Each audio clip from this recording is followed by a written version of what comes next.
السلام عليكم ورحمة الله وبركاته. الحمد لله رب العالمين، والصلاة والسلام على رسول الأمين وعلى آله وصحبه أجمعين، وبعد.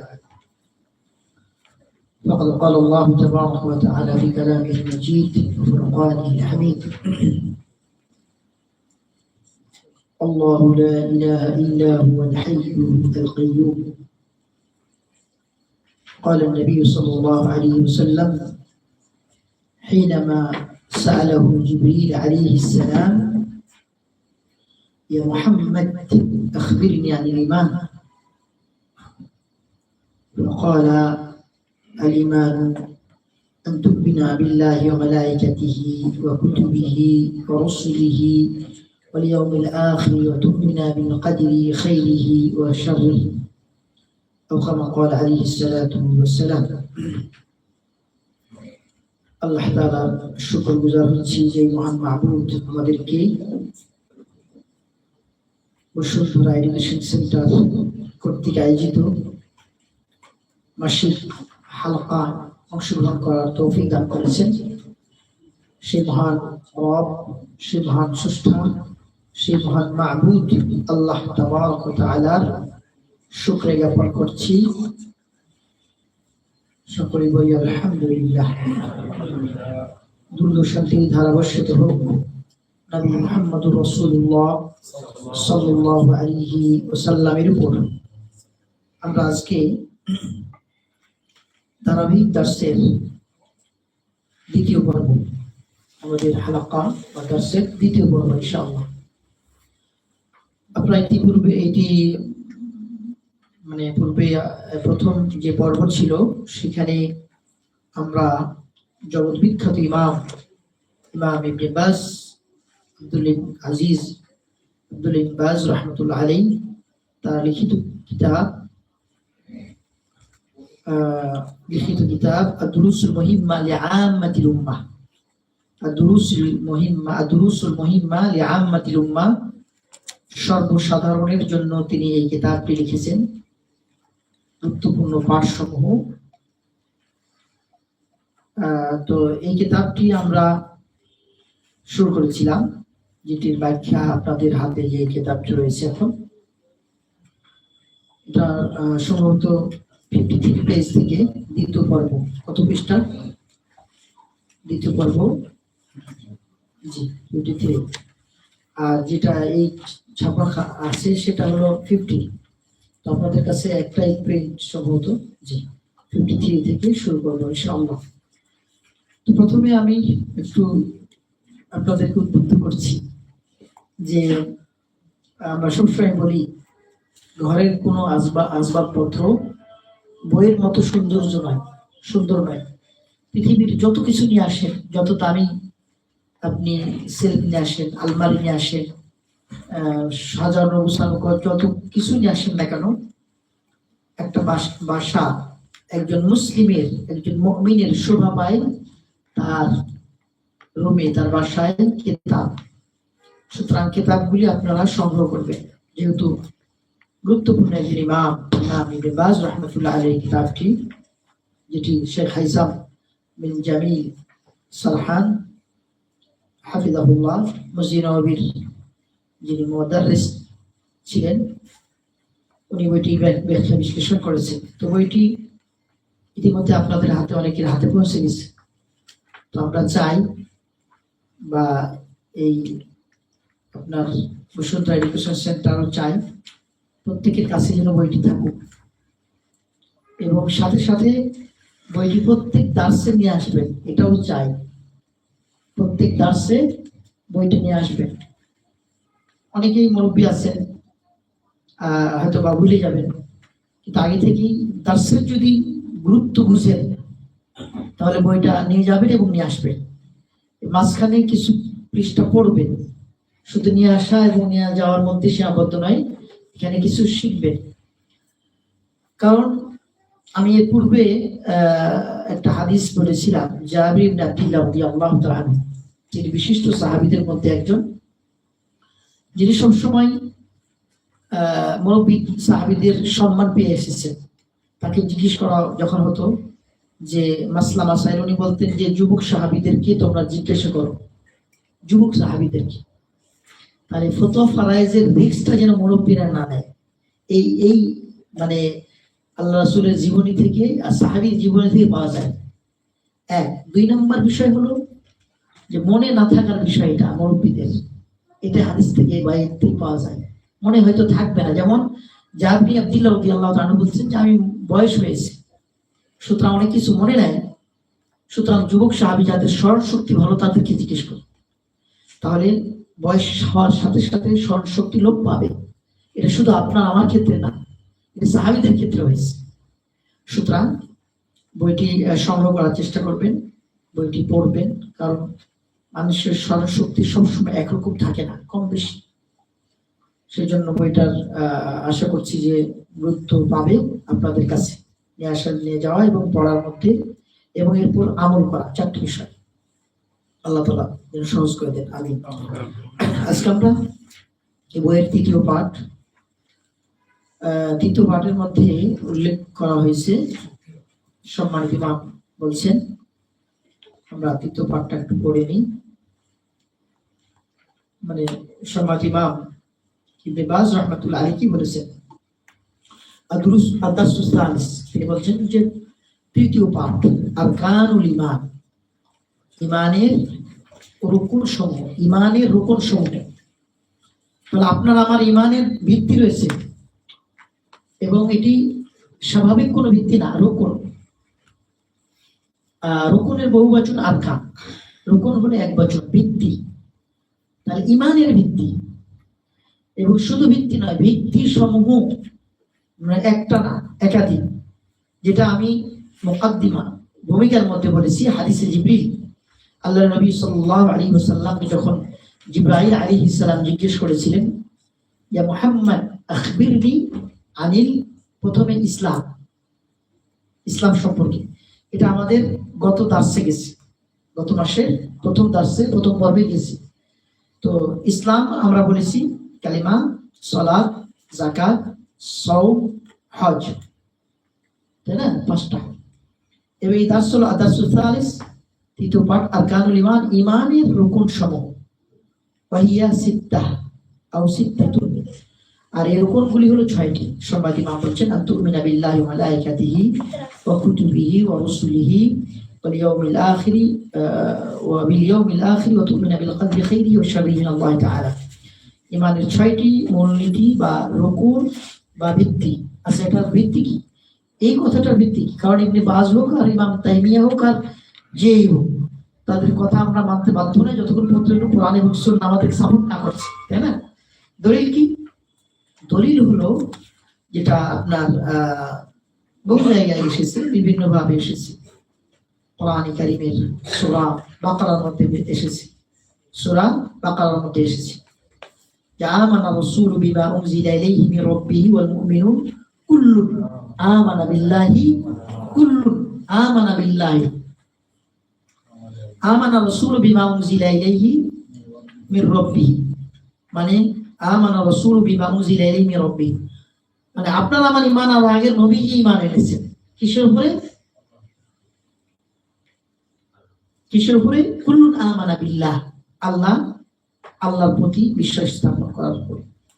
আচ্ছা, ওয়া মালাইকাতিহি, ফেরেশতাদের প্রতি, ওয়া কুতুবিহি, কিতাব সমূহের প্রতি, ওয়া রুসুলিহি, রাসূল সমূহের প্রতি, লা নুফাররিকু বাইনা আহাদিন মির রুসুল, কোন রাসূলের মধ্যে পার্থক্য করি না। যে ইহুদিদের নবী মুসা আলাইহিস সালাম, সেই জন্য মুসা আলাইহিস সালামকে আমরা সম্মান শ্রদ্ধা করব না, ভক্তি করব না, এমনটি না। খ্রিস্টানদের নবী যে আপনার ঈসা আলাইহিস সালাম, তো ঈসা আলাইহিস সালামকে শ্রদ্ধা ভক্তি করব না, বিষয়টা এমনটি না, বরং কোন নবীর মধ্যে আমাদের পার্থক্য নেই। এই কথা মানে এটা প্রমাণ করে যে আপনার নবী সাল্লাল্লাহু আলাইহি ওয়াসাল্লামের একটা হাদিস আমি বলি। আল্লাহ রাসূল বলছেন, আনা সাইয়্যিদু ওয়ালাদ ইবনে আদম, আমি আদম সন্তানের নেতা। বাইদা আন্নী মিন কুরাইশ, এই প্রথম অংশে মনে হচ্ছে নবী সাল্লাল্লাহু আলাইহি ওয়াসাল্লাম নিজেকে গর্ব করছেন। খেয়াল করেন যে আনা সাইয়্যিদু ওয়ালাদ ইবনে আদম, আমি আদম সন্তানের নেতা, মানে আদম সন্তান যত নবী রাসূল রয়েছে তার মধ্যে নেতা। বাইদা আন্নী মিন কুরাইশ, কিন্তু আমি কুরাইশের একজন। দুইটা পাঠ, হাদিসের দুইটা পাঠের মধ্যে একটা পাঠ মনে হচ্ছে নবী সাল্লাল্লাহু আলাইহি ওয়াসাল্লাম গর্ব করছেন। প্রথম অংশ হলো যে গর্ব নয়, উনি শুকরিয়া করছেন, শুকরিয়া। আর শুকরিয়া বা অহংকার কেমনে বুঝবেন? ওই আচরণে, ওই পাঠে, ওই বাক্যের মধ্যে আল্লাহ রাসূল একটা অংশ জুড়ে দিয়েছেন যে বাইদা আন্নী মিন কুরাইশ, আমি কুরাইশদের একজন, মানে আমি তোমাদের মতোই রক্ত মাংসের মানুষ, তোমাদের মতো আরো অন্যান্য গোত্র আছে, ওরকমই একটা গোত্রের মানুষ। তাহলে আল্লাহ নবী সাল্লাল্লাহু আলাইহি ওয়াসাল্লাম অহংকার করেছেন বা এরকম বিষয় নয়, বরং তিনি শুকরিয়া জ্ঞাপন করেছেন এবং তার পরিচয় তুলে ধরেছেন। এটা হলো বিষয় আর কি।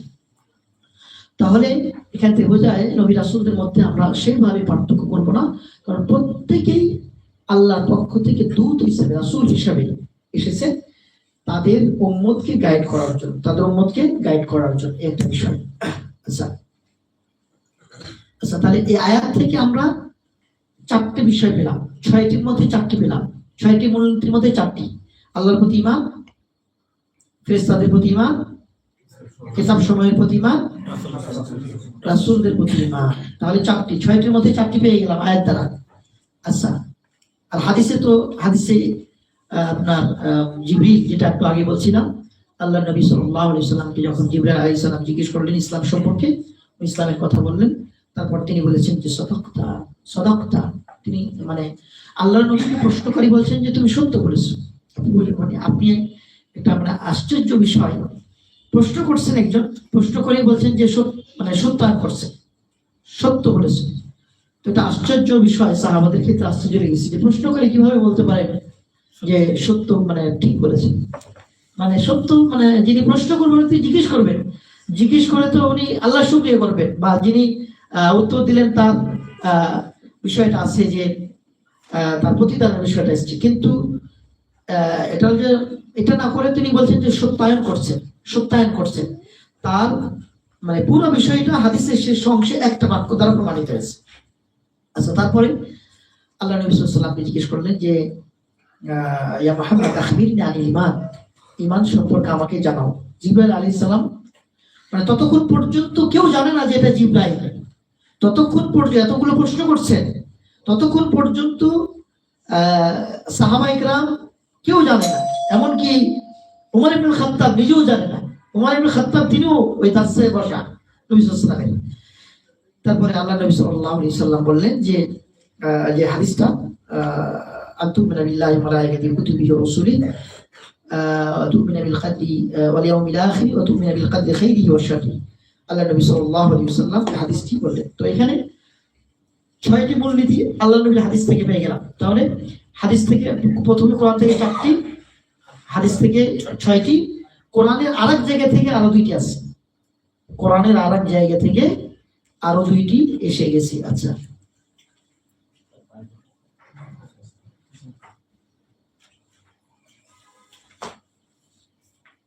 তাহলে এখানে স্পষ্ট হচ্ছে যে একটা আয়াত এসছে যে আল্লাহ তাআলা বলছেন যে আমি কি করেছি, সবকিছু পরিমাণ মতো আমি কি করেছি, সৃষ্টি করেছি। তাকদীরের বিষয়টা এসে গেছে।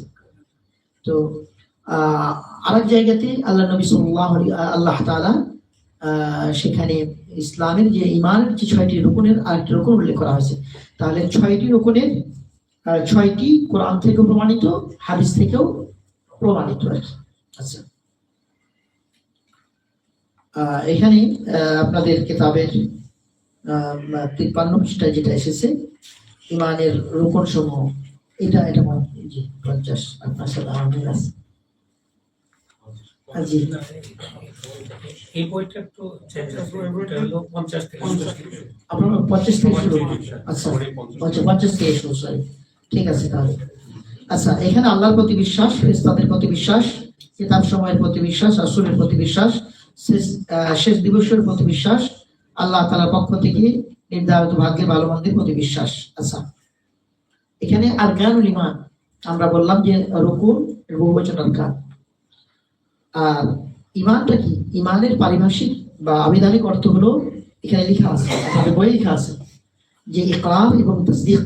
ইকরার হলো স্বীকৃতি এবং সত্যায়ন, ইকরার হলো স্বীকৃতি এবং সত্যায়ন। আর শরঈ যেটা মেইন উদ্দেশ্য, শরঈ সংজ্ঞা বলতে একটা হলো পারিভাষিক সংজ্ঞা। আপনারা বসুন্ধরা এলাকার লোকজন শরঈ সংজ্ঞা আর পারিভাষিক সংজ্ঞার মধ্যে পার্থক্য রয়েছে। পারিভাষিক সংজ্ঞা যেটা শরঈ ওইভাবে বিভিন্ন নির্যাস থেকে নেওয়া, আর শরঈ সংজ্ঞার মধ্যে একেবারে হুবহু কোরআন হাদিসের মানে ডিটেলসটা রয়ে গেছে, কোরআন হাদিস থেকে চয়নকৃত। এটা হলো শরঈ, শরীয়ত সঙ্গত যেটা বিশ্লেষণ। আর যদি পারিভাষিক যখন বলা হবে তখন এটা মোটামুটি ভাবে ইস্তেকরা হলো বুঝ, শরীয়তের বুঝ। কিন্তু শরঈ সংজ্ঞা মানে হুবহু এই অর্থটা কোরআন এবং সুন্নাহ দ্বারা প্রমাণিত। তাহলে পারিভাষিক এবং শরঈ সংজ্ঞার মধ্যে এটা পার্থক্য। শরঈ সংজ্ঞা হলো ইকরার বা তাসদীক বিল লিসান। তাসদীক বিল লিসান, লিসান হলো জিহ্বা, জবানের মাধ্যমে স্বীকৃতি দাও। ইকরার তাসদীক, ইকরার বিল লিসান, তাসদীক বিল জিনান, অন্তরে সেটাকে সত্যায়ন করা। ও আমালু বিল জাওয়ারিহ অথবা আমালু বিল আরকান, মানে অঙ্গ প্রত্যঙ্গের মাধ্যমে বাস্তবায়ন করা। এই তিনটা পাঠ বলেছে, ইমানের সংজ্ঞা তিনটা বলেছে। আচ্ছা, ইমাম আবুল ইজ্জ আল হানাফি রাহমাতুল্লাহ আলাইহি এখন বিশ্লেষণ করেছেন হানাফি মাযহাবের সবচেয়ে নামকরা আকীদার কিতাব কোনটা? কিতাব তাহাবিয়া, আকিদা তাহাবিয়া। চমৎকার এই কিতাবটা ব্যাখ্যা করেছেন আবুল ইজ্জ আল হানাফি শারহুল আকিদা তাহাবিয়া। সেখানে বিশ্লেষণ করতে গিয়ে আবু হানিফা রাহমাতুল্লাহ আলাইহি একটি উদ্ধৃতি উল্লেখ করেছেন যেখানে এই তিনটা পাঠকে উনি মানে করতেন না, মানে স্বীকৃতি দিতেন না, বরং আমল অঙ্গ প্রত্যঙ্গের মাধ্যমে মানে আমল যেটা, বরং উনি মুখ দিয়ে উচ্চারণ এবং অন্তর বিশ্বাসের মধ্যে সীমাবদ্ধ রাখতেন। তো ইমাম আবুল ইজ্জ আল হানাফি রাহমাতুল্লাহ আলাইহি আকিদা তাহাবিয়া ব্যাখ্যার মধ্যে উল্লেখ করেছেন যে আবুল ইজ্জ আল হানাফি রাহমাতুল্লাহ উল্লেখ করেছেন আবু হানিফা রাহমাতুল্লাহ আলাইহিকে তার শিষ্য জিজ্ঞেস করেছিলেন যে আপনি তো আমলকে ইমানের সংজ্ঞার মধ্যে নিয়ে আসছেন না, আমলকে ইমানের সংজ্ঞার মধ্যে নিয়ে আসছেন না, তো অমুকরা তো এই কথা বলছে, আপনি কি মনে করেন? তো উনি বলছেন যে কিভাবে তাকে আমি প্রতিহত করব, প্রত্যাখ্যান করব? তিনি তো আল্লাহর নবীর হাদিস বলেছেন। তিনি কি করেছেন? আল্লাহর নবীর হাদিস। এই উদ্ধৃতিতে আবুল ইজ্জ আল হানাফি রাহমাতুল্লাহ উল্লেখ করতে চেয়েছেন আবু হানিফাও প্রকারান্তরে তিনি আমলকে ঈমানের অন্তর্ভুক্ত করে ফেলেছেন। আমলকে হয়তো বা তার একটা বিশ্লেষণ ছিল যে এই হবে, কিন্তু যখন ওনাকে প্রশ্ন করা হয়েছে তখন তিনি বলেছেন যে আল্লাহর নবীর হাদিসকে কিভাবে আমি প্রত্যাখ্যান করব, আল্লাহর নবীর হাদিসকে। তাহলে হাদিস দ্বারা এটা বোঝা যাচ্ছে কমপক্ষে আবু হানিফা রাহমাতুল্লাহ আলাইহি এটা প্রমাণ করেছেন বা এটা বোঝাতে চেয়েছেন আমল ঈমানের অন্তর্ভুক্ত করা আল্লাহর নবীর হাদিসের অন্তর্ভুক্ত। সুবহানাল্লাহ, এটা বুঝে যায়। আর উনি মানব বা না মানব এটা এই প্রশ্নোত্তরের মাধ্যমে কি হয়েছে? প্রমাণিত হয়েছে। আলহামদুলিল্লাহ। একটা বিষয়। এটা আবুল ইজ্জাত হানাফি রাহমাতুল্লাহ আলাইহি এটা আকীদা তাহাবিয়ার মধ্যে কি করেছেন, শারহ আকীদা তাহাবিয়ার মধ্যে উল্লেখ করেছেন। আচ্ছা, আমরা এখানে যেটা বিশ্লেষণ করতে বা যেটা পাচ্ছি যে ইকরার বিল লিসান, তাসদীক বিল জিনান, আমাল বিল আরকান, জবানের মাধ্যমে উচ্চারণ করা, অন্তরে বিশ্বাস করা এবং অঙ্গ প্রত্যঙ্গের মাধ্যমে কর্মে বাস্তবায়ন করা, এটা ইমানের এই তিনটা পার্ট থাকতে হবে আপনার মধ্যে। না হলে কি হবে, ওই যে মুরজিয়া বলা হয়েছে বা বিভিন্ন রকম বলা হচ্ছে, এই জন্যই যে আপনার কোন মানুষ যদি আমলের দিক নির্দেশনা পাওয়ার পর তারা যদি আমল না করে তাহলে কি হবে, তার ইমান অসম্পূর্ণ, এবং শুধু অসম্পূর্ণ না, সে মুমিন হিসাবে বিবেচিত হবে না ওই পর্যন্ত যতক্ষণ পর্যন্ত তার সুযোগ ছিল আমল করার। যেমন ধরুন কিছু সাহাবী আছে না যে ইমান আনার পরে কোথায় চলে গেছে, যুদ্ধে গেছে, তাই না? আচ্ছা, আরেকটা বিষয়, মান ক্বালা লা ইলাহা ইল্লাল্লাহ দাখালাল জান্নাহ, যে ব্যক্তি লা ইলাহা ইল্লাল্লাহ পড়লো কি করলো, সে জান্নাতে প্রবেশ করলো। তাহলে এই হাদিস দ্বারা তো অনেকে বলবেন যে তাহলে তো আমলের দরকার নেই, আমলের কি নেই, দরকার নাই মনে করছে, প্রয়োজন নাই মনে হয়েছে। তো এই ক্ষেত্রে আমাদের বই আসছে ইনশাআল্লাহ, ওই পৃষ্ঠাতে আছে 50 পৃষ্ঠা, জবানের উচ্চারণের প্রমাণ, অঙ্গ প্রত্যঙ্গের মাধ্যমে কর্মের বাস্তবায়নের প্রমাণ, অন্তরের কর্মের প্রমাণ। অন্তরের কর্ম একটা আছে, দেখেন অন্তরের কর্ম, অন্তরের কর্ম কি আমি আসছি তার মধ্যে মাঝখান থেকে একটু বলে নি। লজ্জা, লজ্জা আপনি এমনি হাত পায়ের মাধ্যমে কি কিছু করতে হচ্ছে, এটা কোথায়, অন্তরে।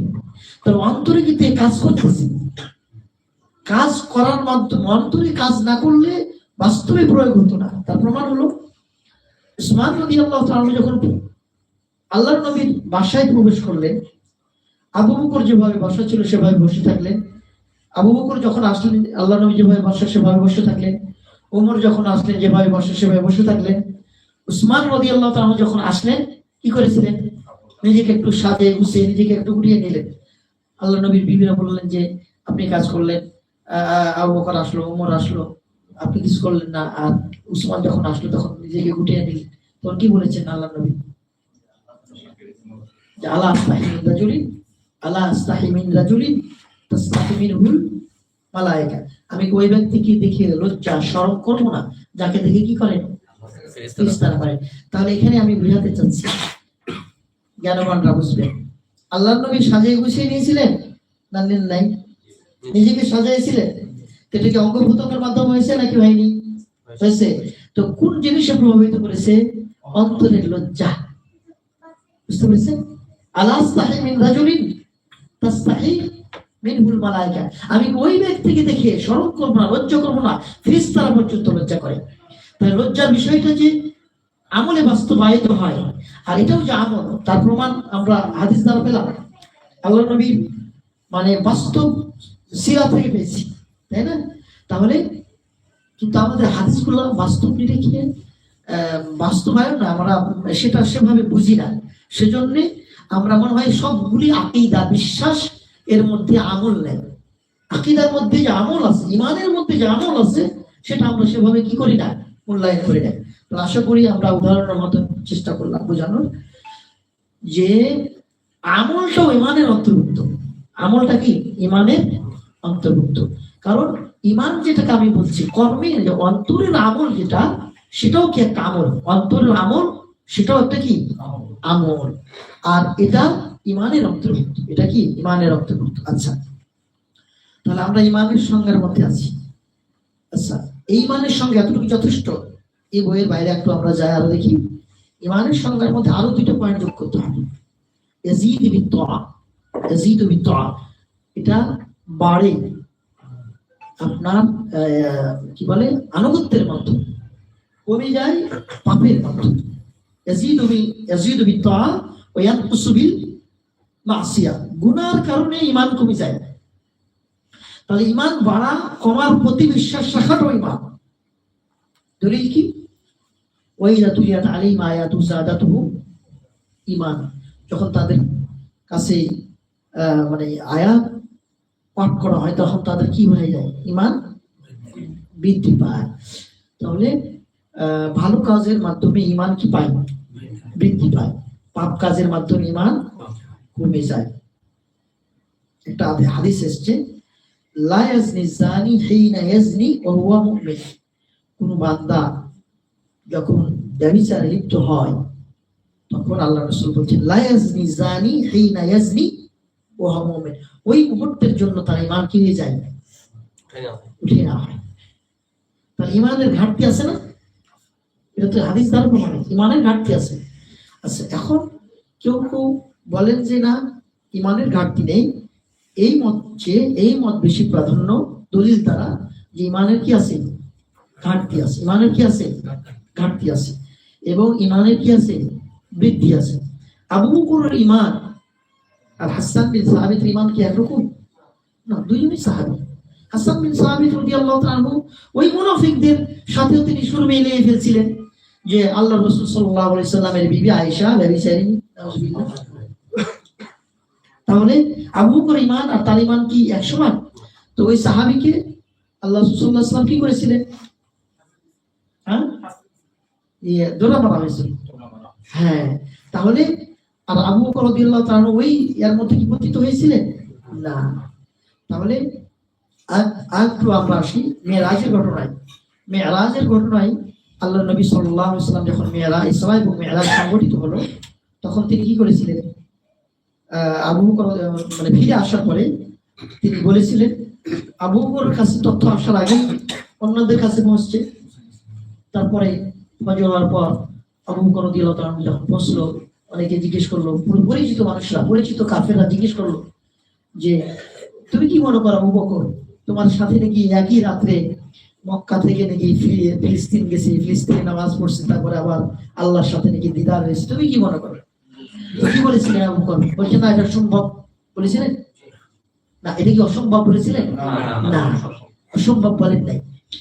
তিনি বলেছিলেন যে উনি কি বলেছেন, উনি জিজ্ঞেস করেছেন উনি কি বলেছেন, যদি বলে থাকেন তাহলে আমি বিশ্বাস করি, বরং এর চেয়ে কঠিনটাও বিশ্বাস করি যে আকাশের খবর সকাল সন্ধ্যা মানে দুনিয়াতে আসে, এটাও আমি বিশ্বাস করি। তাহলে আবু বকর রাদিয়াল্লাহু তাআলা ঈমানের যে মাত্রা, তাহলে এখানে আমরা বুঝতে পারতেছি ঈমানের বাড়তি কমতি, ঈমানের পরিমাণ কম বেশি মানুষ ভেদে কি হয়। আচ্ছা, তাহলে আমরা ঈমানের ক্ষেত্রে আমরা জানলাম যে ঈমানের কি আছে? বৃদ্ধি আছে এবং কমতি আছে। তার প্রমাণ হলো প্রত্যেকে নিজের বিভিন্ন অবস্থা বিবেচনা করেন তো, প্রত্যেকে নিজের নারী পুরুষ সবাই আমরা কোনো সময় আমরা মনে করি যে আমার ঈমান একদম পাক্কা, এতটা উৎফুল্ল হয় কিছু কিছু ক্ষেত্রে আমরা যে এতটা মজা মানে ভালো লাগে যে দুনিয়াতে কখনো পাপ কাজ করবো না, মানে মনে হচ্ছে যে আপনি পাক্কা একজন আলহামদুলিল্লাহ মুমিন মনে হচ্ছে। কিছু কিছু মুহূর্তে মনে হচ্ছে যে আপনি পাপের সাথে জড়িয়ে পড়েছেন কিছু মুহূর্তে, তাই না? তো আপনি নিজেই তো উপলব্ধি করতে পারছেন যে কিছু মুহূর্তে আমি মাশাআল্লাহ আমার ঈমানের বৃদ্ধিটা এত বেশি পেয়েছে। কিছু কিছু মুহূর্তে বুঝতে পারছেন যে হয়তো বা চিন্তা আসে যে আল্লাহ আমাকে এভাবে সৃষ্টি করলেন কেন, আরেকজনকে তো অনেক কিছু দান করেছে, আমাকে তো করেননি। আরেকজনের বিপদ আপদ না, আমার শুধু বিপদই আর বিপদ, আমার পিছু থেকে বিপদই ছুটে আসে না। এই মুহূর্তগুলা তো মানুষ কি হয়ে যায়? বিচলিত হয়ে যায়। বিচলিত হয়ে যাওয়া ঈমানের ঘাটতি, বিচলিত হয়ে যাওয়া ঈমানের ঘাটতি। আচ্ছা, বিচলিত হওয়ার পর বিভিন্ন অবস্থা আছে, সেটা আপনি শুকর করবেন নাকি সন্তুষ্ট হবেন নাকি আল্লাহর উপরে ছেড়ে দিবেন, বিভিন্ন অবস্থা আছে। আচ্ছা, এখন যেটা ঈমানের যে শারঈ দিক আমরা তিনটা এখানে উল্লেখ করেছে, আরো দুইটা আমরা কি করলাম বললাম। আচ্ছা, জবানে উচ্চারণের প্রমাণ রাসূলুল্লাহ সাল্লাল্লাহু আলাইহি ওয়াসাল্লামের বাণী ঈমানের সর্বোচ্চ শাখা। আল ঈমান বিদ'উ সাবউনা শু'বা। আল্লাহ নবী বলেছেন ঈমানের 70-এর অধিক শাখা রয়েছে, শাখা প্রশাখা রয়েছে। আল্লাহ রাসূল হাদিস, আমার কথা না। আল ঈমান বিদ'উ সিত্তুনা শু'বা, ঈমানের 60-এর অধিক শাখা রয়েছে। বিদ'উ বলা হয় একটা হাদিস শাখা, আমি ইচ্ছে করে বললাম হাদিসটার দ্বিতীয় অংশ। আল ঈমান বিদ'উ সিত্তুনা শু'বা, ইমান 60-এর অধিক শাখা রয়েছে। আর একটা হাদিস, আল ইমান ও বিদউন ওয়া সাবউনা শুআবা, ইমানের 70-এর অধিক শাখা রয়েছে। আচ্ছা, বিদ বলা হয় যে 3 থেকে 10-এর মধ্যে, তাহলে 63 হতে পারে, 64 হতে পারে, 62 হতে পারে, কম বেশি, আবার 73 হতে পারে, 74 হতে পারে, 75 হতে পারে, তাই না? বিদউন বলা হয়েছে। তো এখানে আল্লাহ নবী সাল্লাল্লাহু আলাইহি ওয়াসাল্লাম হাদিসের মধ্যে বলছেন ওয়া আ'লাহা, এবং এই শাখাগুলোর মধ্যে সর্বোচ্চ শাখা হলো কাউলু লা ইলাহা ইল্লাল্লাহ। সর্বোচ্চ শাখা কি? লা ইলাহা ইল্লাল্লাহ বলা, জমানে বলা। কাউলু কাউলু লা ইলাহা ইল্লাল্লাহ, লা ইলাহা ইল্লাল্লাহ কি বলা? বলা। এই হাদিসটি বাংলা আছে, ক্ষেত্রে হাদিসটির বাংলাটা আছে। ইমানের সর্বোচ্চ শাখা হলো আল্লাহ ছাড়া সত্যিকার কোনো উপাস্য নেই এই কথা উচ্চারণ করা, কাউলু লা ইলাহা ইল্লাল্লাহ। আচ্ছা, ওয়া আদনাহা, ওয়া আদনাহা, এবং সর্বনিম্ন শাখা, সর্বনিম্ন শাখা হলো যে কষ্টদায়ক কোনো বিষয় কি করা, রাস্তা থেকে সরিয়ে দেওয়া। আচ্ছা, অঙ্গ প্রত্যঙ্গের মাধ্যমে কর্মের বাস্তবায়ন প্রমাণ আল্লাহ নবী সাল্লাল্লাহু আলাইহি ওয়াসাল্লামের বাণী, তা হলো ইমানের সর্বনিম্ন শাখা হলো রাস্তা থেকে কষ্টদায়ক অপসারণ করা, কষ্টদায়ক বস্তু কি করা, সরিয়ে দেওয়া। আচ্ছা, রাস্তা থেকে কষ্টদায়ক বিষয় সরানো, এটা বিশ্বাস নাকি কাজ? কাজ। বুঝা গেছে? কষ্ট মানে একটা বিষয় সরানো না, কলার চোকা হোক, সিলকে পড়ে যেতে পারে, তাই না? কাঁটা হোক, অন্য পেরেক হোক, অন্য কিছু হতে পারে। আচ্ছা, ইট হতে পারে, কঙ্কর হতে পারে, যে কোনো জিনিস হতে পারে। তাহলে এটাকে সরানো, এটা তো কাজ, তাই না? এটাকে নবীজি আদনাল ইমান বলছে। আদনাল ইমান মানে সর্বনিম্ন শাখা ইমানে। তাহলে ইমানের অন্তর্ভুক্ত হলো কিনা কাজটা? ইমানের অন্তর্ভুক্ত হয়েছে কাজটা। তাহলে কাজ যে ইমানের অন্তর্ভুক্ত হয়েছে, ওই জন্য ওলামায়ে কেরাম বলছেন যে আমল হলো ইমানের মানে পাপ, আমল হলো ইমানের পাপ। সুতরাং এখন আপনি বাস্তব নিয়ে দেখে আসেন, মানুষ কি বলে দেখে, ভাই নামাজ পড়ে, বিভিন্ন সময় বলা হয় না যে ভাই নামাজ পড়ে, কিন্তু গর্ব করে বলে যে কি, মানে হয়তো দেখা গেল যে কিছু মানুষ একটু দুষ্টমি করে, কিছু মানুষ একটু হয়তো বা কাউরে ক্ষতি করেছে, কখনো মিথ্যা করেছে, কিন্তু বলে যে আমি সালাত না পড়ি, ইমান ঠিক আছে, মানে একটু গর্ব করে বলে। কি গর্ব করে বলে কি, যে তোমার মন তো হয়তো বা দুষ্ট না, বা এরকম কিছু বোঝাতে চাই। গর্ব করে বলে নামাজ না পড়ি কিন্তু ইমান ঠিক আছে, মানে তুমি নামাজ পড়ে কি করছো, এটা উদ্দেশ্য। তো এই কথাটা 100% বলি যে মানে ইমানের যে পাঠ, সে পাঠের গুরুত্বপূর্ণ একটা পাঠ আমল, সালাত নাই, তাহলে কিভাবে সে কি হতে পারে, মানে পাক্কা ইমানদার হতে পারে? বুঝা গেছে? তাহলে এই কথাটার ভিত্তি নাই, ভিত্তি এটা জোর গলায় একটা কথা বলা দাবি করতো। আচ্ছা জি, এটাও অনেকে বলে থাকে পীর সম্প্রদায়। জি, তাহলে কষ্টদায়ক বিষয় সরিয়ে দেওয়া, এটা কি ইমানের সর্বনিম্ন শাখা। তাহলে আপনার ইমানের অন্তর্ভুক্ত তো উপরের শাখা, মাঝের শাখা, শেষের শাখা হোক, ইমানের পা। আচ্ছা, ইমানের অংশ আছে। অন্তরে কর্মের প্রমাণ রাসূলুল্লাহ সাল্লাল্লাহু আলাইহি ওয়াসাল্লাম বাণী, লজ্জা ইমানের অঙ্গ। আল হায়াউ শু'বাতুন মিনাল ঈমান, এটা হলো আল হায়াউ শু'বাতুন মিনাল ঈমান। হায়া ইমানের একটা অংশ বা জুজ। আচ্ছা, ইমান বৃদ্ধির প্রমাণ, এই নিচে আসছে ইমান বৃদ্ধির প্রমাণ। আচ্ছা, আইয়ুকুম যাদাতু ঈমান। আচ্ছা, তারপর আমরা সত্য যাই ইমান কমতির প্রমাণ। ইমান কমতির প্রমাণ। আচ্ছা, ইমান কমতির প্রমাণ আল্লাহর নবীর একটু আমরা তো কিছু হাদিস আয়াতের কথা বলছি। একটা হাদিস আসছে মা রাআইতু, আল্লাহ নবীর হাদিস, এটা বুখারী মুসলিমের হাদিস, বুখারী এবং মুসলিমের হাদিস। মা রাআইতু মিন নাকিসাতি আকলিন ওয়া দীনি, আল্লাহ নবী সাল্লাল্লাহু আলাইহি ওয়াসাল্লাম বলেছেন মহিলাদের ক্ষেত্রে যে কিছু কিছু ক্ষেত্রে যে মা রাআইতু মিন নাকিসাতি আকলিন ওয়া দীনি আগলাবুল্লাযী লুব্বিন মিনকুন্না, এদি লুব্বিন মিনকুন্না, তোমাদের মানে আল্লাহ রাসূল সাল্লাল্লাহু আলাইহি ওয়াসাল্লাম মহিলাদেরকে উল্লেখ করে বলছেন যে নাকিসাতুল আকল রয়েছে, নাকিসাতুদ দ্বীন রয়েছে। নারীদের ক্ষেত্রে এটা হিংসা আবার করলে চলবে না, এটা বাস্তবতা। নাকিসাতুদ দ্বীন কে বলতে পারবে না? দ্বীনের ক্ষেত্রে কমতি মহিলাদের, নারীদের জি একটা জি জি যে পুরুষের এমন কোন সময় আসে না যে অসুস্থতার কারণে, মানে এই অসুস্থতার কারণে যেটা আপনার মান্থলি হয়ে থাকে সে কারণে নামাজ ছুটে যাওয়া সম্ভব না। এটা আল্লাহ তাআলা প্রকৃতি। এখন যদি জোর গলা দাবি করে বলে যে এটা আমাদের কোনো হলো, এটা কেন হলো এটা বলতে পারবে না। এটা যদি আপনি যদি আরেকজন যদি বলে যে আপনাকে মানুষ তো বানাইছে, আপনি মানুষ নাই, যদি আপনি বিড়াল হতেন, কোথাও কোথাও মানে প্রশ্ন তো শেষ নাই। সেই জন্য আল্লাহর কোনো কর্মে কি করা যাবে না, প্রশ্ন করা যাবে না। এটার দলিল কি? আল্লাহর কোনো কর্মে প্রশ্ন করা যাবে না, এটার দলিল কি? নাকি জোর গলায় মুখের কথা? সূরা আম্বিয়া 23 নম্বর আয়াত, সূরা আম্বিয়া 23 নম্বর আয়াত, সূরা আম্বিয়া 23 নম্বর আয়াত। দেখেন তো কি আছে,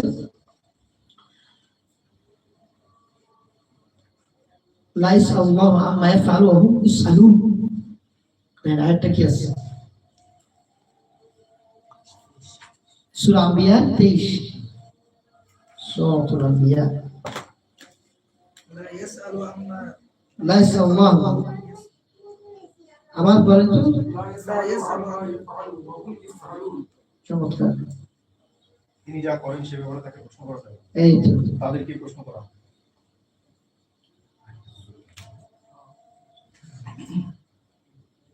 সূরা আম্বিয়া জি 23 নম্বর আয়াত, সূরা আম্বিয়া 23 নম্বর আয়াত। ঠিক আছে, আয়াত নাম্বারও ঠিক আছে। আয়াতটা হলো লা ইসআলু, আল্লাহু আকবার, লা ইসআলু আম্মা ইয়াফআলু ওয়া হুম ইসআলু। লা ইসআলু, জিজ্ঞাসা করা হবে না, জিজ্ঞাসা করা যাবে না। আম্মা ইয়াফআলু, তিনি যা করেন, তিনি কোনটা হারাম করলেন কোনটা হালাল করলেন। কুকুরকে কেন আল্লাহ হারাম করলেন, শোয়ার খাওয়া কেন আল্লাহ হারাম করলেন, কিন্তু আবার গরু খাওয়া আল্লাহ হালাল করে দিলেন, তাই না?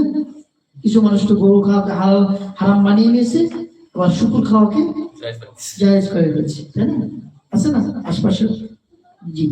তো আল্লাহ তাআলা বলছেন লা ইসআলু আম্মা ইয়াফআল, আল্লাহ তাআলার কোনো কর্মে জিজ্ঞেস করা যাবে না। ওয়াহুম ইসআলুন, কিন্তু বান্দারা কি হবে, জিজ্ঞাসিত হবে। তাহলে এটা প্রমাণ করে আল্লাহ তাআলা, এটা প্রকৃতি নারীদের ক্ষেত্রে নাকিসাতু আকল এবং দ্বীন, যদি তার পরিপূর্ণ জ্ঞান দেওয়া হতো তাহলে যিনি সারা জীবন খাওয়াচ্ছেন সারা জীবন পড়াচ্ছেন আল্লাহ তাআলার তৌফিকে, যার মানে বাঁধনে কোনো একটা দিন কোনো একটা কাজ করলো, সে কাজ করার কারণে কি করে বলে যে তোমার সংসারে সারা জিন্দেগি শান্তি পেলাম, নাফরমান আছে না, কুফরান, এটা কি বলা হয়, কুফরানু নি'মা। এটা বাস্তবতা আছে। এটা এটা হলো তাদের নাকিসাতুল আকলের অন্তর্ভুক্ত, এটা প্রকৃতি। নাকিসাতুল দ্বীন তো আমরা বললাম যে আল্লাহ তাআলা নির্দিষ্ট সময়ের জন্য তাদের উপর নামাজ পড়া কি করে নিয়েছে, তৌফিক দিয়েছে। কিন্তু সিয়ামটা যদি রমজান মাসে হতো কি করতে হতো, বিধান কি, রমজান মাসে হলো কি রমজান সিয়ামটা পরবর্তী, কিন্তু সালাতটা নাই। তাহলে আরেকজন যে সালাত পড়লো আর আপনার যে সালাত পড়া লাগলো না, চিন্তা করেছেন? আরেকজন তো সালাত পড়ছে, তার কোনো ছুটি আছে, কিন্তু আল্লাহ তাআলা আপনাকে ছুটি দিয়েছে। এটা কমতি, এটা প্রকৃতি, আল্লাহ তাআলা প্রকৃতি অন্তর্ভুক্ত। তাহলে যেটা মানে কমতি যে রয়েছে, দ্বীনের কমতি মানে ইমানের একটা পার্টের অন্তর্ভুক্ত। জি। তারপর আমরা আসি ইমান বৃদ্ধির উপায়, 51 পৃষ্ঠা। ইমান কিভাবে বৃদ্ধি করবেন আপনি, বৃদ্ধি করবেন। আমরা জানলাম ইমান বৃদ্ধির বিষয়গুলা, ইমান বাড়ে কমে।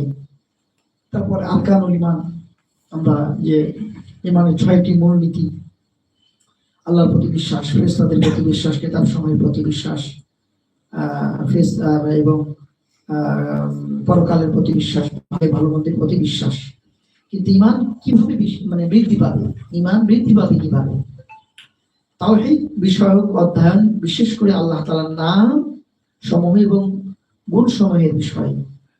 আল্লাহর নাম এবং গুণ যদি কি করেন আপনি জানেন, চর্চা করেন, তাহলে আপনার ইমান বাড়বে। কারণ ইমানটা কার সাথে সংশ্লিষ্ট বলেন তো, আল্লাহর সাথে।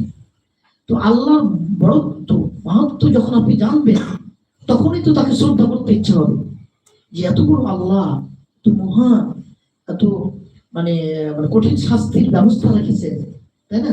তখন আল্লাহ সম্পর্কে মানে ভালো ধারণাটা আপনাকে শ্রদ্ধা করতে কি করবে, উদ্বুদ্ধ করবে। আচ্ছা, আল্লাহ নবী সাল্লাল্লাহু আলাইহি ওয়াসাল্লাম বলছেন,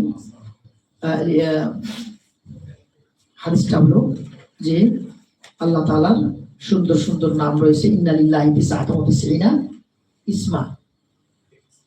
আল্লাহ তাআলার 99টি কি রয়েছে, নাম রয়েছে। এগুলির মধ্যে মাধ্যমে কি করতে বলেছেন, মান আহসাহা দাখালাল জান্নাহ। আল্লাহ রাসূল হাদিস, মান আহসাহা দাখালাল জান্নাহ, যে এগুলিকে গণনা করলো সে কি করলো, জান্নাতে প্রবেশ করলো। তাহলে দেখেন,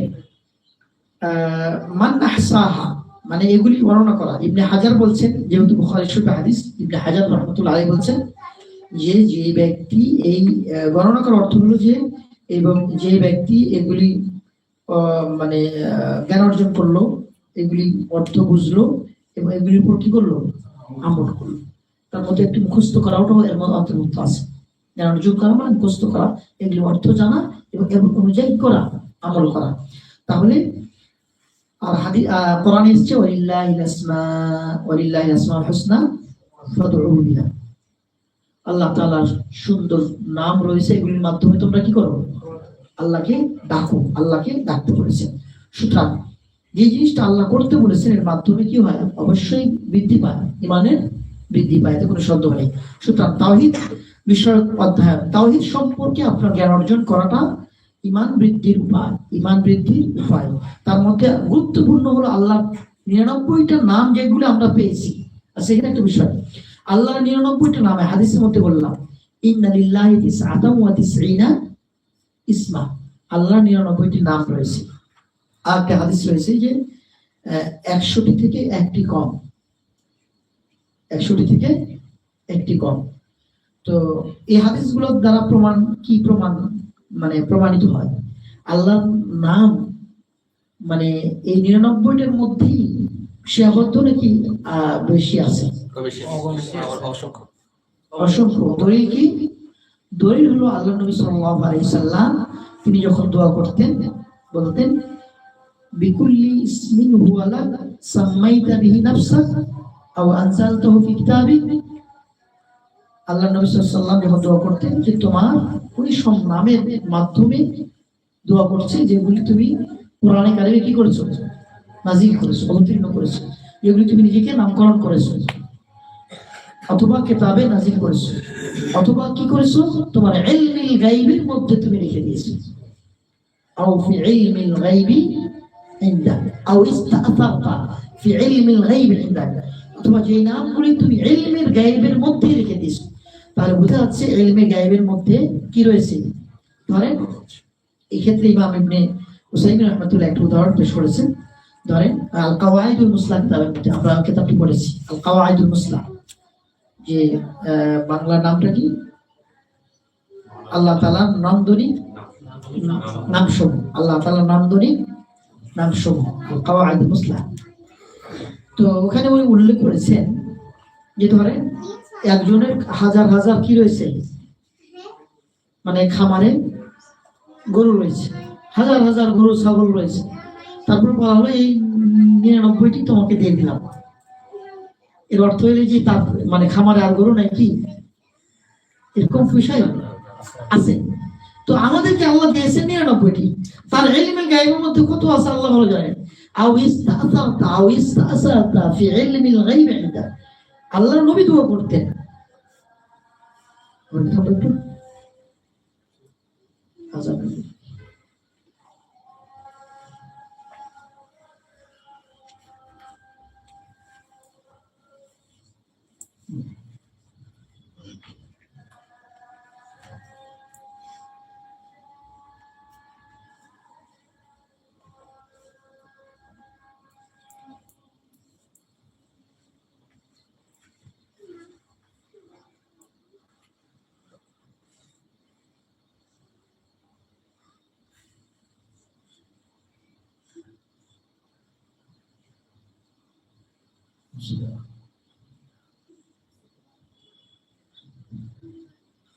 তাহলে আল্লাহ তাআলার নামের ক্ষেত্রে যেটা আমরা পেলাম দলিল সহ, আল্লাহ তাআলার 99টি নাম শুধু নয়, কিন্তু 99টি নাম যদি আমরা পড়ি, বুঝি, মুখস্থ করি, অর্থ জানি, এরপর আমল করি, তাহলে আল্লাহ আমাদের কি দিবেন?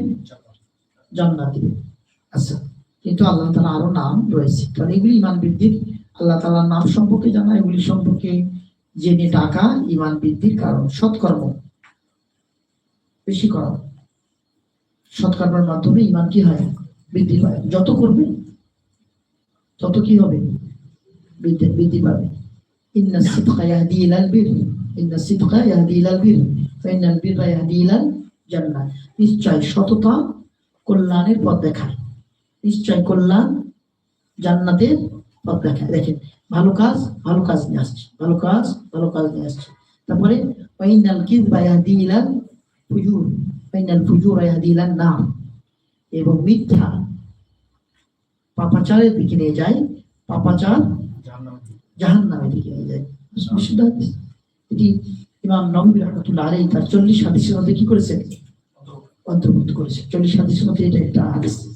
আচ্ছা, তাহলে সৎকর্ম যত বেশি করবেন ইমান বৃদ্ধি পাবে। আর যখনই আপনার ব্রেক হয়ে যাবে, তখনই পাপের দিকে হয়, ওখানে ব্রেক হয়ে পাপের দিকে যাবেন, নতুবা আপনি ওখান থেকে কমপ্লিট মানে শেষ, আপনার রাস্তা বন্ধ। সেই জন্য সৎকর্ম বেশি বেশি করা। প্রত্যেকটা আয়াত দেখেন, আপনার সূরা 3-এর মধ্যে আছে, 3 ওয়াজাইতুন ওয়া তুর সিনিন ওয়া হাদাল বালাদিল আমিন লাকাদ খালাকনাল ইনসানা বিআহসানি তাকওয়িম। তারপর কি? সুম্মা নাওয়াসফা সাফিলিন ইল্লাল্লাযিনা আমানু ওয়া আমিলুস সালিহাত ওয়া তাওয়াসাউ ফালাহুম গায়রু মামনুন। তারপরে আপনার এটা তো গেল সূরা 3, আপনার সূরা আসরের মধ্যে এসেছে। তো এগুলি সবগুলি প্রমাণ করে যে আপনার সৎকর্ম কি করে? ইমান বৃদ্ধি করে। সৎকর্ম ইমান বৃদ্ধি করে। এগুলির সাথে সাথে, প্রত্যেকটার সাথে সাথে বিপরীত কাজ হলো আপনার অসৎকর্ম কি করে? ইমানকে কমায় দেয়, ইমান হ্রাস নিয়ে আসে। আচ্ছা, পাপ পরিত্যাগ করা, আপনার সৎকর্ম করার সাথে সাথে, সৎকর্ম একটা জিনিস, সাথে সাথে পাপটাকে কি করা? যে সমস্ত অভ্যাস, খারাপ অভ্যাস আছে সেগুলি কি করা? ছেড়ে দেওয়া। ছেড়ে দিলে আপনার কি হবে? ইমান বৃদ্ধি পাবে। সৃষ্টিজীব সমূহ নিয়ে গবেষণা করা। আফালা ইয়ানজুরুনা ইলাল ইবিলি কাইফা খুলিকাত ওয়া ইলাস সামাই কাইফা রুফিআত। আল্লাহ তাআলা সূরা, এটা কি গাশিয়ার মধ্যে এই যে আফালা ইয়ানজুরুনা ইলাল ইবিলি কাইফা খুলিকাত, তারা কি দেখে না আপনার কি বলে, উটকে কিভাবে সৃষ্টি করেছিলেন? তো এই যে এই উদাহরণের মাধ্যমে আল্লাহ কি বোঝাতে চাইছেন? ওনার তো যে হাসি মজাক করবে, আনন্দ ফুর্তি করবে, এই জন্য নাকি ইমান বৃদ্ধির জন্য, ইমান বৃদ্ধি, আল্লাহ সম্পর্কে যেন শ্রদ্ধা ভক্তি বাড়ে। এবং যেটা আল্লাহ তাআলার উদ্দেশ্য, মা খালাকতুল জিন্না ওয়াল ইনসা ইল্লা লিয়াবুদুন, উদ্দেশ্য হলো সেখানে যেন প্রতীত হয় যে তারা আল্লাহ দাসত্ব করে। আচ্ছা, এখন ইমান কমতির কারণ তাওহীদ বিষয় অধ্যয়ন মানে বর্জন করা, তাওহীদ না জানা, বিশেষ করে আল্লাহর নাম এবং গুণাবলী থেকে দূরে থাকা, সৎকর্ম পরিত্যাগ করা, গুনাহ করা, সৃষ্টির সমূহে নিয়ে গবেষণা করা। যেগুলিতে ইমান বাড়ে সেগুলির বিপরীতে যে কাজগুলো রয়েছে সেগুলি করলে ইমান কমে যাবে। আচ্ছা, ইমানের যে মূলনীতিগুলা দেখেন 6টা, ইমানের মূলনীতিগুলো তো আমরা উল্লেখ করেছি। এখন দেখেন আমরা এখন প্রত্যেকটা মূলনীতি, এখন প্রাথমিক পর্যায়ে কিছু ইমানের আলোচনা হলো। প্রাথমিক পর্যায়ে যেগুলি জানা জরুরি আপনার জন্য, সেগুলো আলোচনা করা হবে। এখন এই ইমানের 6টা মূলনীতি বিশ্লেষণ করতে হবে। প্রথম হলো কি? আল্লাহর প্রতি ইমান। আল্লাহর প্রতি ইমান এর একটা বিশাল অংশ আমরা যখন কালিমার করেছিলাম ইসলাম নিয়ে, তখন আমরা মোটামুটি আলোচনা করেছি। আচ্ছা, এখানে কিছু উদ্ধৃতি উল্লেখ রয়েছে।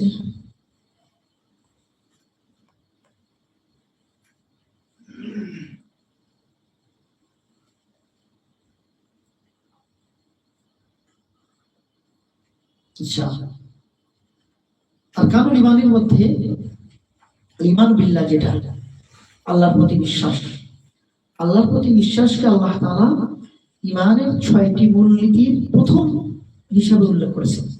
কেন উল্লেখ করেছেন?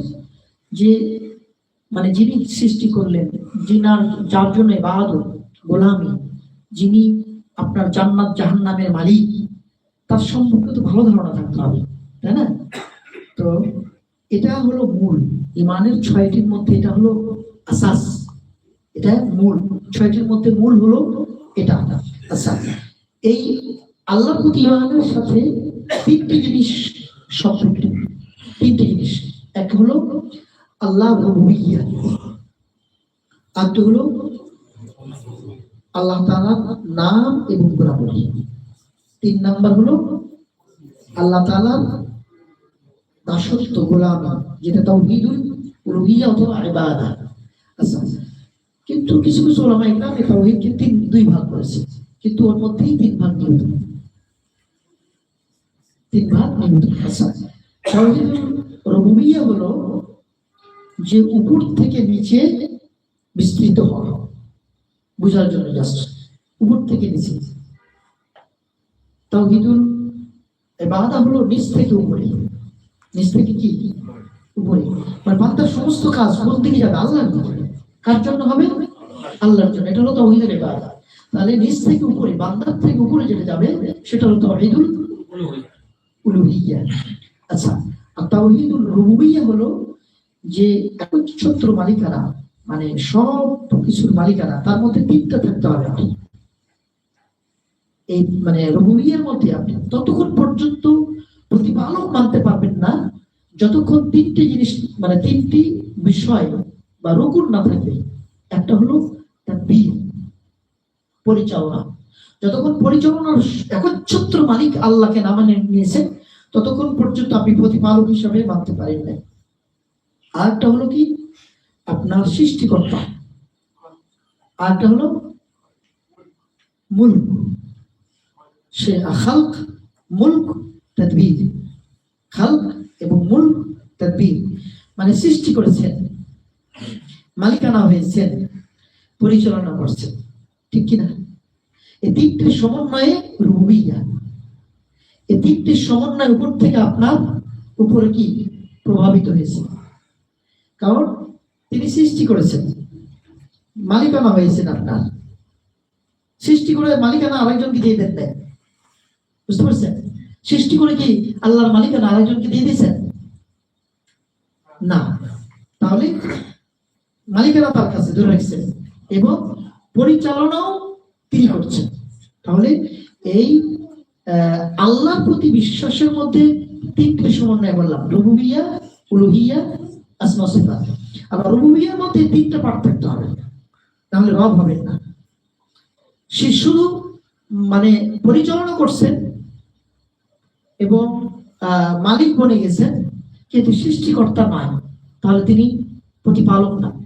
তার প্রমাণ হলো বান্দা মালিক হতে পারে, পরিচালনা করতে পারে, কিন্তু সৃষ্টিকর্তা না, ঠিক না? বান্দা কোন কোম্পানির মালিক, পরিচালনা করেন, কিন্তু সৃষ্টি করেন না, তাই না? তো এই 3টার সমন্বয়ে যিনি, তিনি হলেন রব, প্রতিপালক। প্রতিপালক, এটা আমাদেরকে মানতে হবে। আচ্ছা, বাকিগুলো কি? তাহলে রিজিক দেন যে, এটা রুবুবিয়্যাহর অন্তর্ভুক্ত, এবং তিনি যে মালিক এবং তার পরিচালনা, এটা দায়িত্ব হয়ে পড়েছে আল্লাহ তাআলা, মানে এটা তার দায়িত্ব নিয়ে নিয়েছেন তিনি, যে যিনি মালিক, সৃষ্টি করলেন তিনি, মালিকানা তার, এবং আপনার রিজিকের বলেন সবকিছু দায়িত্ব কার? আল্লাহ। সেজন্য নবী সাল্লাল্লাহু আলাইহি ওয়াসাল্লাম খুব কনফিডেন্সলি বলেছেন যে লান তামুতা নাফসুন হাত্তা তাস্তাকমিলা রিজকাহু, ততক্ষণ পর্যন্ত কোনো আত্মা মৃত্যুবরণ করবে না যতক্ষণ পর্যন্ত তার কি রিজিক পরিপূর্ণ না হচ্ছে। রিজিক পরিপূর্ণ হয়ে গেলে তার কি মৃত্যু হবে। তাহলে এই কথাও আমরা বুঝতে পারি যে আল্লাহ নবী সাল্লাল্লাহু আলাইহি ওয়াসাল্লাম আল ঈমানু বিল্লাহ যে দিক নির্দেশনা আমাদেরকে বিভিন্ন হাদিস এবং আল্লাহ তাআলা কোরআন কারীমের মাধ্যমে দিয়েছেন, সেগুলি বোঝা যায় যে রুবুবিয়্যাহ, এবং রুবুবিয়্যাহর মধ্যে 3টা পার্ট, বুঝতে পেরেছেন? সৃষ্টি, মালিকানা এবং পরিচালনা। আল খালক, আল খালিক, আল মালিক, আত তাদবীর।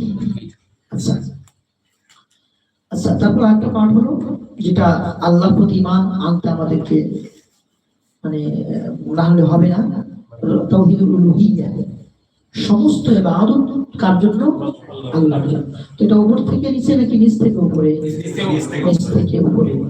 আচ্ছা, তাহলে তিনি হলেন মাবুদ আল হক, সত্যিকারের মাবুদ, সত্যিকারের মাবুদ, শুধু মাবুদ নয়, সত্যিকার অর্থে মাবুদ। আচ্ছা, তাওহীদুল আসমা ওয়া সিফাত, আল্লাহর নাম এবং গুণাবলী। আল্লাহর নাম এবং গুণাবলী অনেকটা, কেউ কেউ এটাকে প্রথম তাওহীদের মধ্যে বলছে, রুবিয়ার মধ্যে বলছে, ওই জন্য তাওহীদ দুই প্রকার করছে।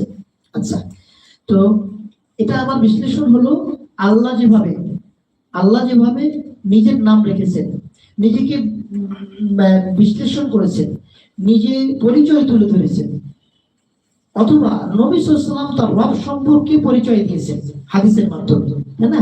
তাহলে আল্লাহ নিজের সম্বন্ধে দিয়েছেন অথবা নবী সাল্লাল্লাহু আলাইহি ওয়াসাল্লাম তার রব সম্বন্ধে দিয়েছেন, এতটুকুর মধ্যে সীমাবদ্ধ থাকতে হবে। এখন আপনার আমার মন গড়া যদি বুঝে ফেলা হবে, তাহলে আমরা এর আগে বলেছিলাম, প্রথম পর্বে একটা কথা বলেছিলাম, উদাহরণ দিয়েছিলাম, তার মধ্যে বলেছিলাম হা, আল্লাহর কি ইয়াদ, আল্লাহ হক, আল্লাহ হক, এটা আল্লাহর নামের অন্তর্ভুক্ত নাকি সিফাতের অন্তর্ভুক্ত? আল্লাহর বৈশিষ্ট্যের অন্তর্ভুক্ত। আল্লাহর হাত আল্লাহর বৈশিষ্ট্যের অন্তর্ভুক্ত। আমরা এই বৈশিষ্ট্যের ক্ষেত্রে আমরা বলতে পারি যে আল্লাহ তাআলা এই হাতের কথা আল্লাহ বলেছেন, নবীজি বলেছেন, নাকি এটা আমরা এই সালাফদের কাছ থেকে শুধু জেনেছি? আল্লাহর হাত সম্পর্কে আল্লাহ বলেছেন এবং আল্লাহ নবীজি সাল্লাল্লাহু আলাইহি ওয়াসাল্লাম হাদিসের মধ্যে বলেছেন, সালাফগণ এটাকে আমাদের কাছে পৌঁছেছে। কিভাবে? আল্লাহ তাআলা বলেন বাল ইয়াদাহু মাবসুতা। কাফেররা যখন বলল কি আল্লাহ তাআলার হাত মানে সংকুচিত, তখন আল্লাহ তাআলা বলেন বাল লুইনু বিমা ক্বালু, বরং তারা অভিশপ্ত। আল্লাহ বলেন তারা অভিশপ্ত যারা আল্লাহর হাতকে সংকুচিত বলেছে। বরং আল্লাহর হাত হলো বাল ইয়াদাহু মাবসুতাতান, বরং আল্লাহর দুই হাত, শুধু এক হাত না, কয় হাত? দুই হাত। মাবসুতাতান মানে কি? প্রশস্ত। আচ্ছা, এটা তো কোরআন। আচ্ছা, আমরা শেষের দিকে, আমরা আজকে মোটামুটি 1 ঘন্টার মধ্যে আমরা শেষ করবো ইনশাআল্লাহ। আমি উদাহরণটা আমরা দিই যে আল্লাহ তাআলার হাত, তবে নবী সাল্লাল্লাহু আলাইহি ওয়াসাল্লাম বলেছেন যে ও এই যেমন এর আগে আমরা বলেছিলাম কিলতে ইয়াদাইহি বিয়ামিন, একটা হাদিসে এসেছে আল্লাহর হাত শিমাল, একটা হলো ইয়ামিন, ডান এবং বাম। আবার কিছু হাদিসে এসেছে আল্লাহর দুই হাতই কি? ডান। দুই হাতই কি? ডান। কিভাবে? আমাদের এক হাত হলো কি ডান, এক হাত বাম, একটা সম্মানী কাজে একটা অসম্মানী কাজে ব্যবহার করি, কিন্তু আল্লাহর ক্ষেত্রে অসম্মানী বলে কিছু নেই। সেই জন্য ইবনে উসাইমিন রাহমাতুল্লাহ আলাইহি কাওয়াইদুল মুসলার মধ্যে ওই কিতাবের মধ্যে উল্লেখ করেছেন যে এই দৃষ্টিকোণ থেকে দুইটাই হাদিস বিশুদ্ধ। এই দৃষ্টিকোণ থেকে যে আমরা যেভাবে আল্লাহর ডান বাম বুঝি, আল্লাহর ক্ষেত্রে দুটোই কি? ডান। আচ্ছা, তাহলে আমরা কোরআন এবং সুন্নাহয় যেভাবে আল্লাহর নাম এবং বৈশিষ্ট্য বর্ণিত হয়েছে সেভাবে কি করতে হবে? আমরা মোটামুটি 10 মিনিট সময় নেব। 10 মিনিটের মধ্যে আমরা আজকে তার শেষ করবো। আচ্ছা,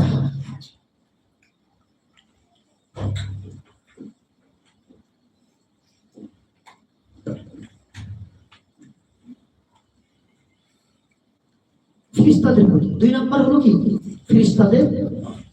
ফেরেশতাদের আপনার প্রতি বিশ্বাস। ফেরেশতাদের প্রতি বিশ্বাস হলো দ্বিতীয় রকম, যেটা 53 পৃষ্ঠায় এসেছে। ফেরেশতাদের প্রতি বিশ্বাস অর্থ হলো এই যে আল্লাহর যে সমস্ত সৃষ্টি, সে সৃষ্টিগুলো অস্তিত্ব রয়েছে। এর কি রয়েছে? অস্তিত্ব। এটাকে স্বীকার করা। কেউ যদি বলে যে না ফেরেশতা বলে কিছু নাই, সেটা বুঝতে হবে যে ইমানের ঘাটতি রয়ে গেছে। 6টি মূলনীতি আছে, এখানে একটা বলে দেওয়া হলো 6টি এই ইমানের রোকনের মধ্যে কোন একটা রোকন যদি, এখানে কি ভোটের মতো যে 50-50 যদি হয় বা 40-60 হলে পাস হয়ে গেল, এরকম না। একটি যদি বাদ পড়ে যায়, ইমান শেষ, ইমান নষ্ট, ইমান নেই একটি। এখানে কিন্তু আপনি ওই পার্সেন্টেজ অনুযায়ী চলবে না। ইমানের 6টি মূলনীতির কোন একটি মূলনীতি যদি কেউ অস্বীকার করে তাহলে কাফের, এটা আমার কথা। আচ্ছা, তাহলে তাদের অস্তিত্ব আছে এই কথা বিশ্বাস করা, এবং তারা যে আল্লাহ বান্দা, সম্মান তো বান্দা, এবং আল্লাহর কন্যাও না। অনেকেই মনে করে কি আল্লাহর কন্যা, বিভিন্ন তারা কখনো পাপ করেন না, তারা কি করেন না, পাপ করেন না। আচ্ছা, আল্লাহ তাআলা তাদেরকে নূরের সৃষ্টি, নূর দ্বারা সৃষ্টি করেছেন। কি দ্বারা সৃষ্টি করেছেন? নূর দ্বারা। আচ্ছা, এবং আল্লাহ তাআলা তাদের দায়িত্বকে বন্টন করে দিয়েছে। তাদের কি করেছেন? দায়িত্বকে বন্টন করে দিয়েছে। যেমন জিবরাইল আলাইহিস সালাম, তার দায়িত্ব কি? ওহী নিয়ে আসা। মিকাইল, তার দায়িত্ব কি? ফুঁক দেওয়া। ইসরাফিল ফুঁক দেওয়া, ইসরাফিল ফুঁক দেওয়া। মালাকুল মউত, জান কবজ করা, তাই না? মালাকুল জিবাল, পাহাড়ের দায়িত্বে। হাদিস আসছে না, আল্লাহ নবী সাল্লাল্লাহু আলাইহি ওয়াসাল্লাম যখন খুব সংকুচিত হলেন, তাকে যখন কষ্ট দিল, তখন তায়েফ থেকে ফিরে আসার সময় মালাকুল জিবাল বলেছিলেন না যে আপনি যদি অনুমতি দেন তাহলে আকসাবাই, কালো দুই পাহাড়, আকসাবাই মক্কার যে দুই পাহাড়কে উপরে উঠিয়ে একবার ডাবাতে শেষ করে দেব। তখন আল্লাহ নবী কি বলেছিলেন?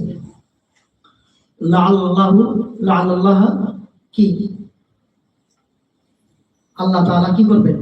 তাদের মধ্যে থেকে এমন কিছু বের করবেন যারা আল্লাহ দাসত্ব করবে, গোলামি করবে, আল্লাহ একত্ব ঘোষণা করবে, একত্ব কি করবে? প্রতিষ্ঠা করবে। তাহলে এটা বোঝা যায় যে ফিরিস্তা, পাহাড়ের দায়িত্ব ফিরিস্তা মানে রয়েছে। আচ্ছা, এবং তাদের আত্মা রয়েছে। এটা না যে গাছ গাছালি, বা তাও বলা হয় যে গাছ গাছালি কি রয়েছে? আত্মা রয়েছে। জড় পদার্থ আত্মাহীন এমনটা কি রয়েছে? রূহুল কুদুস বলা হয়েছে, তাদের পবিত্র আত্মা বলা হয়েছে। জিবরাইল সম্পর্কে বলা হয়েছে কি? রূহুল কুদুস, আত্মা রয়েছে এবং তাদের আত্মা পবিত্র। আচ্ছা, এবং আরো বলা হয়েছে যে তাদের মধ্যে 8 জন আরশ বহনকারী ফেরেশতা, ওহীর বার্তাবাহক জিবরাইল, সৃষ্টির মধ্যে নিযুক্ত মিকাইল, আপনার তাদের সকলের প্রতি আমরা কি করি? বিশ্বাস করি, এবং তাদের সংক্ষিপ্ত জ্ঞান হোক আর বিস্তারিত জ্ঞান হোক, সেগুলি আমরা কি করি? বিশ্বাস করি, এতে কোনো সন্দেহ নেই। আচ্ছা, ফেরেশতাদের সম্পর্কে আমাদের মোটামুটি ধারণা। আর আল্লাহ তাআলা সম্পর্কে 52 পৃষ্ঠায় যে কথা উল্লেখ হয়েছে একটু আমি দেখাচ্ছি, যে আল্লাহর অস্তিত্বের প্রতি বিশ্বাস, আর তা অর্জন হয় 4টি বিষয়ের মাধ্যমে। আল্লাহর অস্তিত্ব বিশ্বাস হবে 4টি জিনিসের মাধ্যমে। আল্লাহর অস্তিত্ব আছে কি নাই? 52 পৃষ্ঠা আল্লাহর অস্তিত্ব। এক হলো বিবেকের মাধ্যমে, আপনার বিবেক স্বীকার করবে যে আল্লাহর অস্তিত্ব আছে, বাস্তবতা অনুভূতির মাধ্যমে। আচ্ছা, বিবেকের মাধ্যমে কিভাবে? কারণ বিবেক স্রষ্টা ব্যতীত কোনো, বিবেক স্রষ্টা ব্যতীত কোনো সৃষ্টির কল্পনাকে অসম্ভব মনে করে। আচ্ছা, আম খুলিকু মিন গায়রি শাইইন আম হুমুল খালিকুন, মানে তারা কি স্রষ্টা ছাড়া সৃষ্টি হয়েছে, নাকি তারা নিজেরাই স্রষ্টা? তারা কি আসলে নিজেরাই স্রষ্টা, সৃষ্টিকর্তা, নাকি সৃষ্টিকর্তা ছাড়া মানে তাদের সৃষ্টিকর্তা সৃষ্টি করেছে? আচ্ছা, বাস্তবতা অনুভূতি হলো যে তুমি কোনো বিপদ আপদের সম্মুখীন হলে আকাশের দিকে তোমার 2 হাত তুলে বলবে যে আমার রব, বিনিময়ে তুমি দেখতে পাবে সে বিপদ আল্লাহর ইচ্ছায় দূর হয়ে গিয়েছে। আচ্ছা, আপনি দেখেন বিভিন্ন প্রাণীকুলের মধ্যে দেখবেন, প্রাণীকুলের মধ্যে বিভিন্ন ভাবে দেখবেন যে তারা আকাশের দিকে, পিপীলিকা হোক বা বিভিন্ন প্রাণীকুল আকাশের দিকে কি করে? তাকায়। সেটা প্রমাণ করে যে আল্লাহ তাআলা কি আছে, আল্লাহ তাআলার অস্তিত্ব আছে। সাথে সাথে অস্তিত্বটা আল্লাহ তাআলার জাত উপরে। আল্লাহ তাআলার জাত কি? উপরে, এটাও প্রমাণ করে। আল্লাহ তাআলার জাত উপরে, এটাও প্রমাণ করে। এটা আল্লাহর প্রতি বিশ্বাসের গুরুত্বপূর্ণ মাধ্যম। আল্লাহ তাআলা উপরে আছেন সব জায়গায় না। আল্লাহ কোথায়? উপরে। আর রহমানু আলাল আরশি ইস্তাওয়া, ইস্তাওলানা, ইস্তাওয়া মানে ইস্তাওলানা, জোর জবরদস্তি দখল করে নেওয়া না। কারণ উপরে উঠেছে। আল্লাহর কি জবরদস্তি মানে জবরদস্তির প্রয়োজন আছে? তিনি তো সৃষ্টি করেছেন, তাই না? কোন ফ্রাই করবে। এবং তিনি যখন কলমকে বলেছিলেন লেখো, ওকান আরশু আলাল মা, তখন আল্লাহর আরশ পানির উপর ছিল। কলমকে যখন আল্লাহ তাআলা লিখতে বললেন, আচ্ছা, তারপরে সৃষ্টিগত স্বভাবের মাধ্যমে, তারপর শরীয়তের মাধ্যমে। শরীয়ত আমাদেরকে জানিয়েছে, কোরআন হাদিস আমাদের জানিয়েছে আল্লাহর অস্তিত্ব আছে। আল্লাহু লা ইলাহা ইল্লা হুয়াল হাইয়ুল কাইয়্যুম। আল্লাহু লা ইলাহা, আল্লাহ যিনি ছাড়া প্রকৃত কোনো উপাস্য নেই। আল হাইয়্যু আল কাইয়্যুম, তিনি চিরঞ্জীব। এবং কি এর আগে আমরা বলেছিলাম, এই উদাহরণ দিয়েছিলাম, বান্দাকে যদি কি করে, নবীজিকে যদি বলে যে মরে নাই, তাহলে কি হবে? বান্দা আল্লাহ একটা গুণ কাকে দিয়ে দেওয়া? বান্দাকে দিয়ে দেওয়া। এটা বলেছিলাম, মনে আছে আপনাদের? আল্লাহর একটা গুণ, একটা সিফাতকে বান্দার মধ্যে স্বীকৃতি দেওয়া, যেটা বান্দা একচ্ছত্র মালিক না। কুল্লু নাফসিন যায়কাতুল মাউত, প্রত্যেক আত্মাকে মৃত্যুর সাথে চাকতেই হবে। আচ্ছা, তাহলে আজকে আমরা মোটামুটি ফেরেশতা সম্পর্কে আমরা জানলাম। আচ্ছা, আমরা আর 1 মিনিট সময় দেব। আচ্ছা,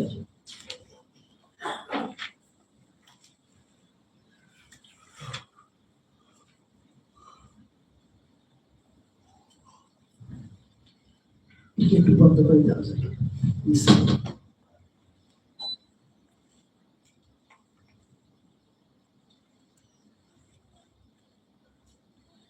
আল্লাহ তাআলার স্বীকৃতির মধ্যে একটা হলো যে আপনি আল্লাহ তাআলার যে সমস্ত সিফাত অসম্মানজনক সেগুলিকে প্রত্যাখ্যান করবেন। সেগুলি কি করতে হবে? প্রত্যাখ্যান করতে হবে। আল্লাহ তাআলার অসম্মানজনক কোন সিফাত বান্দার ক্ষেত্রে অ্যাকসেপ্টেবল নয়, আল্লাহর ক্ষেত্রে কিভাবে গ্রহণযোগ্য, তাই না? আচ্ছা,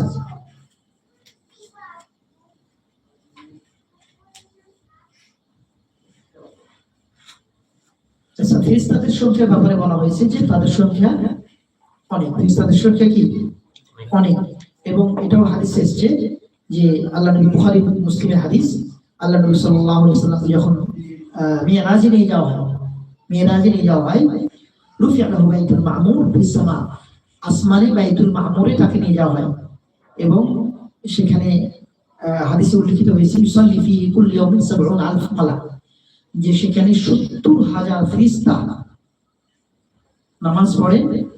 ইযা খারাজু লাম ইয়াউদ ইলাইহি আখিম আলাইহি, সেখানে আর কখন সে মানে সালাত আদায় করার কখনো সুযোগ পাবে না। তাহলে এটা কি প্রমাণ করে সংখ্যা কম না বেশি?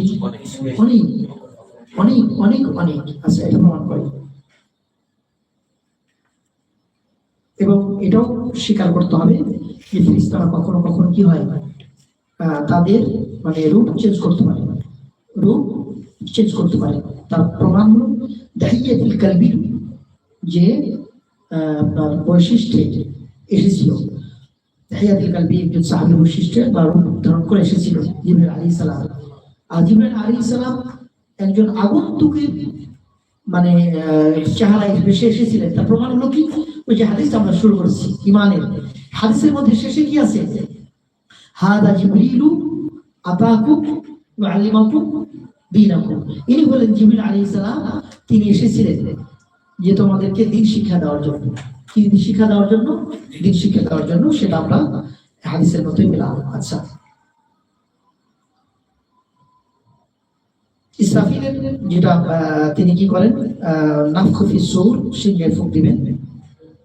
আর কিছু ফেরেশতা আছে যে মায়ের পেটে যে আপনার রূহ ফুঁকে দেওয়ার দায়িত্ব এসেছেন, বিভিন্নভাবে বিভিন্ন ফেরেশতারা এসেছে।